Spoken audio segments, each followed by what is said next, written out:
Una natin igisa ang luya para lumabas ang kanyang aroma. Sumunod ang bawang. Napakaraming bawang. Kasi gusto ko talaga sa niluluto ko ay maraming bawang. At ito nga ay teriyaki. Kaya mas malasa kapag maraming bawang. Yan. Lakasan na natin ng konti yung ating kalan para madali siyang mag-brown. So, gisa lang natin mabuti ang ating bawang hanggang sa lumabas yung kanyang aroma.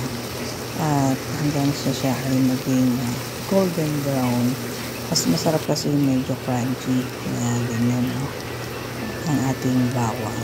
At pagkatapos nito, sundan natin ilagay yung ating mga chicken sa ating ginisa. At isasangkot sa lang natin itong mga chicken para mawala yung kanyang lansa.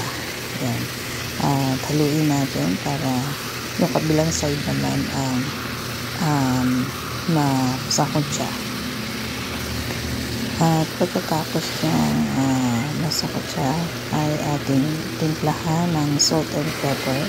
So yun lang ang nilalagay ko sa aking mga niluluto, salt and pepper. So haluin at pagka nahalo na ay ating muna itong takpan para manuot sa loob ang mga ating. At pag natapos na masakot siya ay atin na itong titimplahan ng oyster sauce. So dinagdagan ko lang yung oyster sauce para lumabas ang kanyang pagiging teriyaki.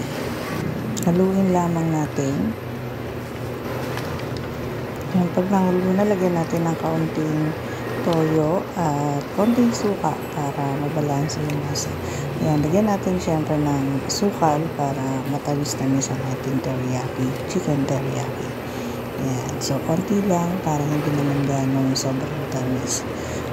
Taluin natin para ma-equally divided yung mga nilagay natin sangkap. At malagyan din ng ibang parts ng ating luluto. Ayan, so baliktarin lang natin yung medyo hilaw-hilaw pa.